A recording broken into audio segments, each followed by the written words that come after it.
Red রোডে ৭৭তম প্রজাতন্ত্র দিবসের বর্ণাঢ্য উদযাপন, উপস্থিত মুখ্যমন্ত্রী মমতা বন্দ্যোপাধ্যায়। আজ ৭৭তম প্রজাতন্ত্র দিবস। দিল্লির কর্তব্য পথ থেকে কলকাতার রেড রোড, সারা দেশ জুড়েই বিশেষ উদযাপন চলছে। কলকাতার রেড রোডে আয়োজিত অনুষ্ঠানে উত্তোলন করা হয়েছে ভারতের ত্রিবর্ণ রঞ্জিত জাতীয় পতাকা।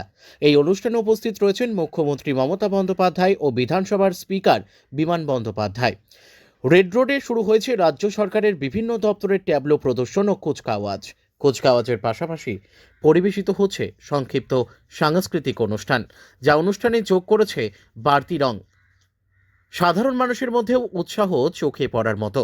অন্যদিকে দিল্লির কর্তব্য পথে প্রজাতন্ত্র দিবসের মূল কুচকাওয়াজে উপস্থিত ছিলেন রাষ্ট্রপতি দ্রৌপদী মুর্মু ও প্রধানমন্ত্রী নরেন্দ্র মোদী। উল্লেখ্য, ১৯৫০ সালের ২৬শে জানুয়ারি ভারতের সংবিধান কার্যকর হয় এবং ভারত গণতান্ত্রিক ও প্রজাতন্ত্রী রাষ্ট্র হিসেবে আত্মপ্রকাশ করে। সেই ঐতিহাসিক দিনকে স্মরণ করতেই প্রতি বছর ২৬শে জানুয়ারি প্রজাতন্ত্র দিবস পালিত হয়। রেড রোডে ৭৭তম প্রজাতন্ত্র দিবসের বর্ণাঢ্য উদযাপন, উপস্থিত মুখ্যমন্ত্রী মমতা বন্দ্যোপাধ্যায়।